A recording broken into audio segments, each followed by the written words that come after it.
Hi everyone, my name's Anthony Cummins and I'm going to talk to you today, directly today, to my enemies.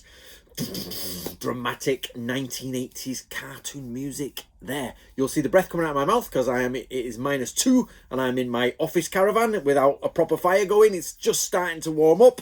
And you may or may not know that I recently did a video called This is Kenjutsu, and I did another one with This is How Sweet Samurai Fought, we think.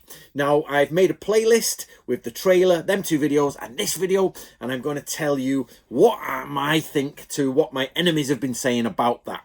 So if you're unaware, there's a school called Yagyu Shinkage Ryu.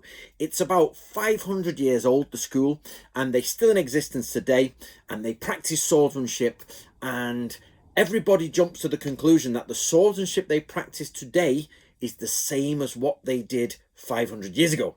Now, many years ago, I discovered that's not true.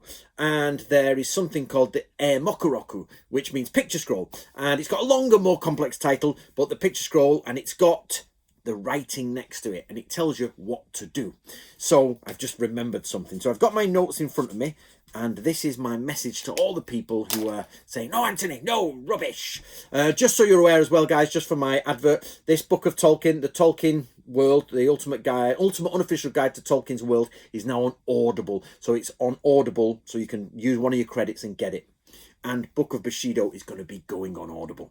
Right, so 95 to 97% of you watched the video and went, that's good, Anthony. I see what you're doing. You've translated an old scroll with your team and you've reconstructed it and it looks good. Well done. And that was it. 10 points to you guys. No problem. And they were like, thank you very much. More like this, Anthony. And I was like, no problem. I can do that. But this is to the 3 to 5% who are like, I'm not happy. So the first thing, I've got my notes here, the first thing they said is, Anthony, what you are performing on screen is not what Yagyu Shinkage Ryu do. Okay, this is the strangest logic I've ever heard. So my premise is, guys, what Yagyu Shinkage Ryu actually do now today is different to what's said in the scroll. Now, the scroll is not the same age as the original founder. It's 107 years after, around 110, something like that. Oh, okay, so let's have a go and see what it does. So I present it. This is what he said. It's different. The response is, that's different to what they do today, Anthony. You're wrong. Okay, should we use our brains, people? So let's use our brains. Anthony has found something that is different to what they do today. So took 2 years to translate, produce, because it's one of the things I've done in the background. Flew Japan, flew to Spain to get filmed, and flew to another location to check with a Japanese speaker who wasn't in Japan, and did all that. And the answer is, oh, that's not what people do in Yagyu, Anthony. You must be wrong. Okay, I must be wrong, because even though I've proven and put it on screen that it's different, you're saying what they do is wrong, so it's wrong. Do you see what I'm going with this logic? It is silly. So no. So the other one is, how do you know, Anthony, that that's correct? Well, that's research, guys. So we've got a scroll that says what you should do. Step 1, step 2, step 3. It's not always clear. Sometimes it's ambiguous. Not only that, we've backed it up with about 4 or 5 major Japanese scrolls, which are there. And I did mention them in the documentary, and they're all there mentioned. And where we've double-checked things. And we openly say, guys, and it's not only that, it's published across the world in multiple translations. Those translations that were done were not good enough. So there's the William Scott Wilson one, which is, I had my translator check it. They said it's brilliant, it's really good, it's actually the closest one. And they said it's just like the best way to describe it. Or Yoshie described this recently when I was checking some translations with her, not for this, for a different project.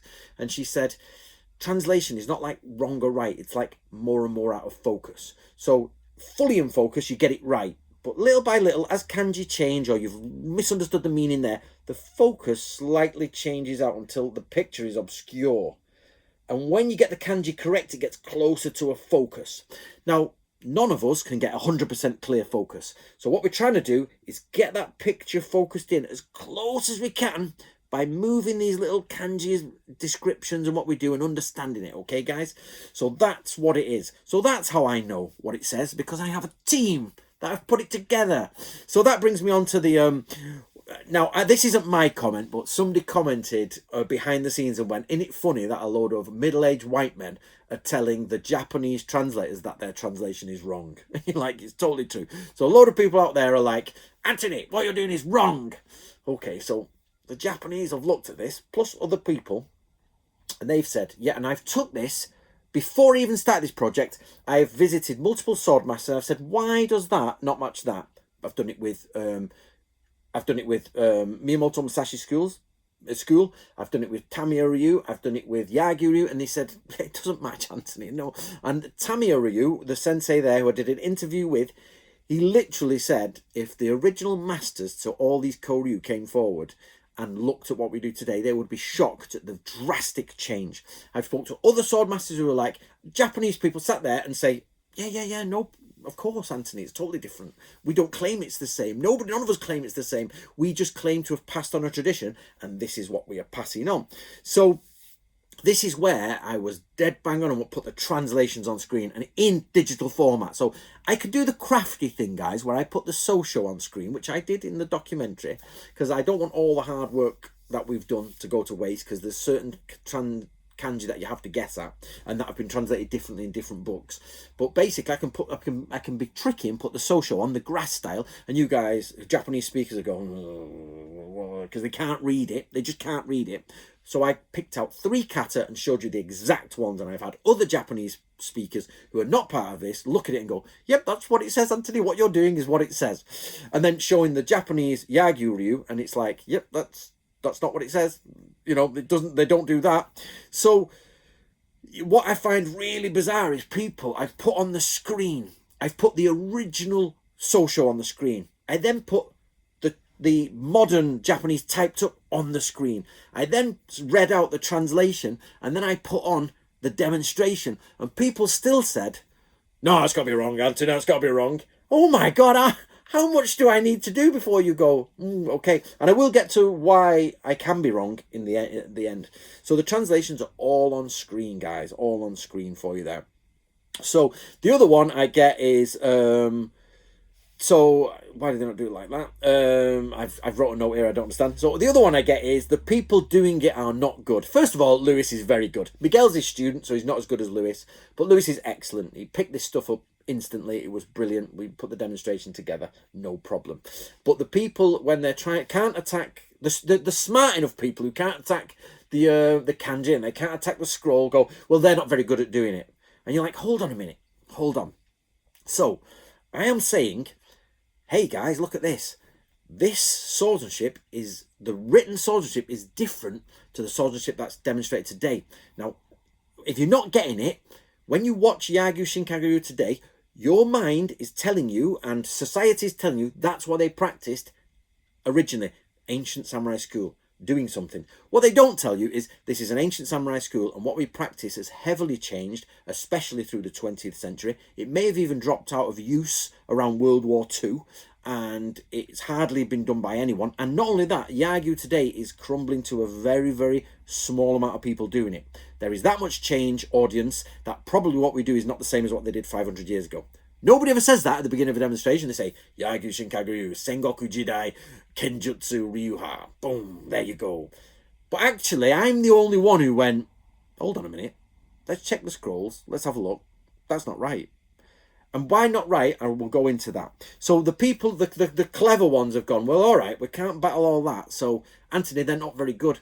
Hold on a minute. Even if I did it with people in bloody wheelchairs, or if I did it just saying, right, guys, up I go and you move left and I just talk you through it, it would still be the same thing. Whether it's good or bad in its execution, the movement has not changed.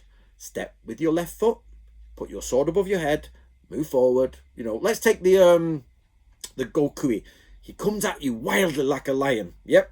Step out with the right foot, spin around with the left foot, cutting from behind as he wildly runs past you. Okay. You could literally, I've seen karate kata done by people in wheelchairs. You could do it in a wheelchair. I could do it step by step. I could do it with people who had no idea. The technique would still be the same, whether it's good or bad. Step out with your right foot, spin around, cut from behind. What was done on screen by the Japanese was spin hit. Both parties kneel down, both parties stand up. totally different to what was said in the text. So just saying they're not good at it, or their hand position is slightly, I had the other one, that their te no uchi, their grip is not correct. Yeah. Listen to what I'm saying. What the original school do is not what is said in the document. But the hand grip is not correct in your form, Anthony. You just like, get a grip, people. Get a grip. So the other one is kuden. So what a lot of people misunderstand kuden.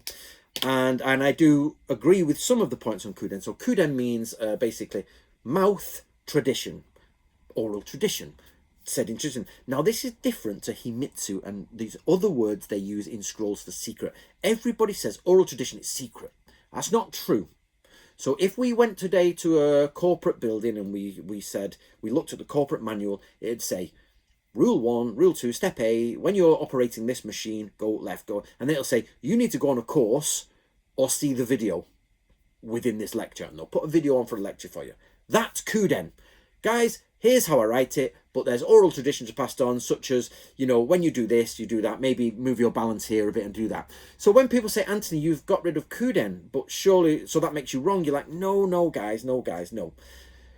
It doesn't change what the text says. It doesn't, and underneath when it says kuden, it doesn't say, well, ignore everything above because there's a secret. You know what I mean? I just told you all that, but I didn't mean it.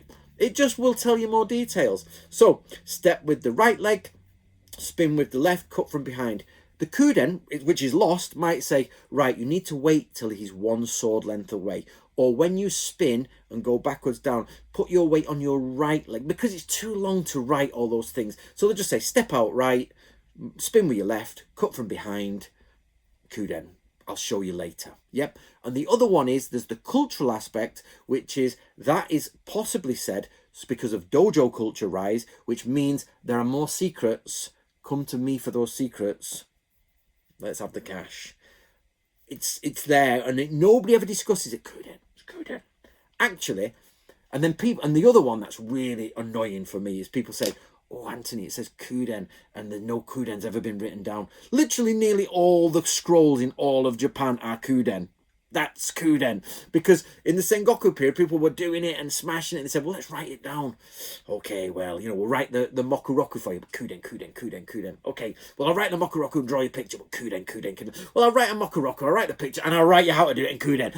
Basically, any writing down of a tradition is the kuden tradition, the word of mouth pre-writing, not obviously the history pre-writing, but pre-written tradition is kuden written down on paper. So the only time kuden is not there is when you've sort of like written every single point ever that you'll ever want to write, that you don't want to pass on at the end, full stop, finished. Apart from that, you can say kuden all you want. It just means I have another layer of information to add to you. Which means that, like, people said, oh, Anthony, it's got kuden, so you don't understand. You're like, no, it's just another layer of information. We follow what it says there, and then we have to guess at the subtleties of it, because there are subtleties. And the other one, which I really, really hate, which some of my own lads say it, and I hate this theory, is that, Anthony, kuden and what samurai sword schools normally teach you one thing, but then it's actually something different. So what they've written there is not true, and it's really what the school is passing on. No, guys, because what was written there was a secret scroll. The guy travelled, and he said to Matsudaira and said, listen, in secret, I will pay you this much money. I will train with you. I will do all these things. Please, can you write down how to do these kata properly for us? So he writes it down, and he says, right, and he'll have showed him, and he'll have written it down. He says, this, and this, do this. And it's like, and you think, and that's secret in that school. It's only now that it's public. It was secret. So you wouldn't have a secret scroll that was written for you, that you paid for, where you wrote it down, and you said, keep this secret. Don't let anyone see it, because what I've wrote is a lie. And I'm going to show you the real one. He'd be like, well, don't write it down on the paper then, mate. You're all right. Just show me. So obviously he's writing the right thing. This myth comes from Katori Shinto-ryu, basically, where... And I have been to Katori Shinto-ryu's dojo, and Otaki Sensei himself has spoken to me and said, Anthony, we show this in the kata, but we actually do this. And do you know what it was?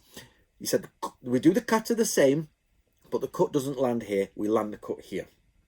So the only difference in the entire kata was we shift the angle to cut the head, or we shift the angle to cut this. We do this because in reality, where you see the Katori Shintaro doing all the katas, said in reality, actually, this kata is a collection of like 50 waza. You know, you see them going mental in the kata. It's like, this would be click, bang, dead.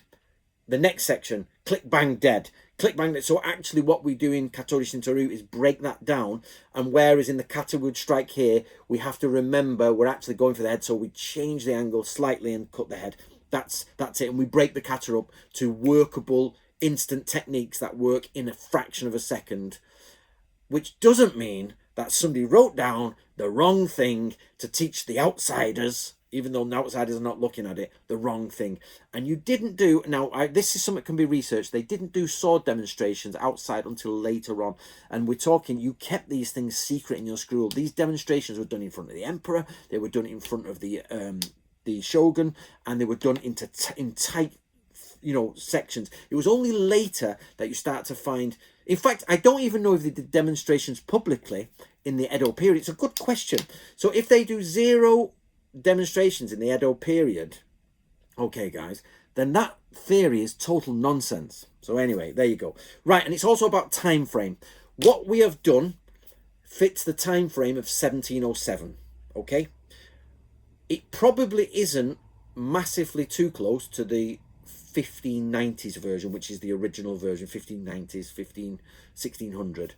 It won't be far away, but it won't be like, it'll be maybe 75% there. What we have, and I've put this down, is I've reckoned we've got it about 90% close to what it was. We're about 10% out. The reason for this is I've had multiple scrolls which are saying from all the different directions, and you sort of focus in, remember back to the focus where you're like, well, and I was with the translator and we were doing it and we were like, well, we don't know that, so we've had to guess 10% of it. But we've had to say, right, well, that must be there. And in this kata, it says when we use this term, this happens. Myoken. Yep. In this kata, it uses the term myoken. So we've got to be in the same position as kata 2. So piece them two together. Because it doesn't exact. So I showed you the 3 that were easy to show, basically. But some of them are like, you've got to piece it together from everything. And then from the Kuden scrolls we got pieced together from the Kuden. And the Kuden scroll we used was older than the scroll, the main scroll. Okay, we used the Kuden scroll from the 1630s, I think, the 50s, and the main scroll is from 1707. But they're from different branches, so we're never going to get 100%, guys. I am never going to be able to tell you this is 100% correct. I can only say this is 90% correct, this is 80% correct, this is 70% correct. But when you go to any Yagyu school today, yep, any Yagyu school today, they're about 10%. And this is what I want to qualify. When we say correct, I mean close. How close are we to the 1590s version? Okay. How close are we to the 1707 version? How close are we? So if you want to be close to the 2024 version, you can be close as you want. You can watch it on video. I will show you the video. You are in the Yagyu Shinkaguryu 2024 version. You are close. Well done. But the further you go back in time, the further we are away. And luckily, Matsudaira Sensei wrote it down, and he was in his 80s, and he said, okay, there you go.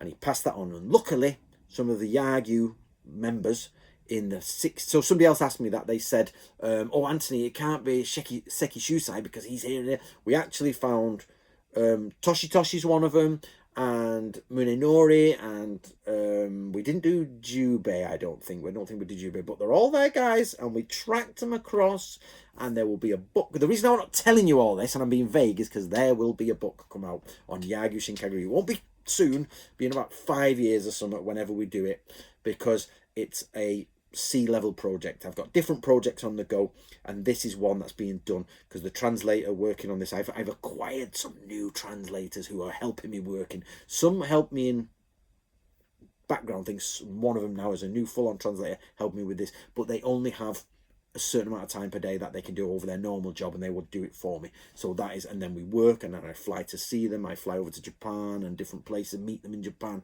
meet where the different translators, because basically I've got different translators, and I've got a couple of translators who would speak Japanese who are outside of Japan, and then they'd work on different things for me. But what I've got here, is oh, I forgot where I was going now, guys. So basically we're piecing it all together and you will get a book, but it will take some time. Okay, I would love to give it you today, but it's gonna have to wait. So, but doesn't mean we're not going to be doing, I'm going to be doing lots of swordsmanship and all that. So the main reason I've done this Yagyu scroll is because for Natori Ryu students. Now, if you don't know, basically, the Book of Samurai there, the Book of Samurai is for my Natori students. There's about 300 of us worldwide. Some people have left, so we've got a certain amount of us worldwide.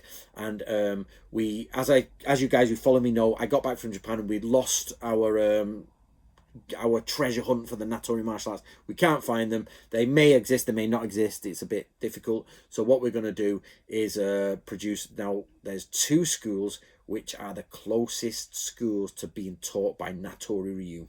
That is either Yagyu Shinkage Ryu. Why? Because Yagyu Shinkage Ryu were the main sword instructors in the 16th century to the shogunate, and Natori was based in Wakayama, Kishuhan, which is one of the Gosankei 3 houses, the houses basically for where the shoguns come from. So they must have done Yagyu there, and we have the city records which says this person taught Yagyu there.